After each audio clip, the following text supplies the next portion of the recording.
এখন আপনাদের সামনে কবিগুরু রবীন্দ্রনাথ ঠাকুরের জন্মদিনে হৃদাংশুর একটি ছোট্ট প্রতিবেদন। নমস্কার। কবিগুরু রবীন্দ্রনাথ ঠাকুরের লেখা প্রশ্ন। মা গো, আমায় ছুটি দিতে বল।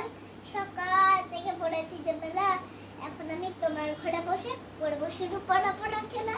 তুমি বলছো দুপুর এখন হবে, না হয় যেন সত্যি হলো তাই। একদিনও কি দুপুর বেলা হলে বিকেল হলো মনে করতে নাই? তুমি তো আমি তো বেশ ভাবতে পারি মনে। সূর্য ডুবে গেছে মাঠের শীষে, পাগড়ি বুড়ি চুমকি পরে নিয়ে সাতলে যা পুকুর ধারে এসে আধার হলো মাদার গাছের তলা, কলি হয়ে এলো দিঘির জল। হাটের থেকে সবাই এলো ফিরে, মাঠের থেকে এলো চাষির দল। মনে কর না উঠলো সাজের তারা, মনে কর না সন্ধে হলো যেন।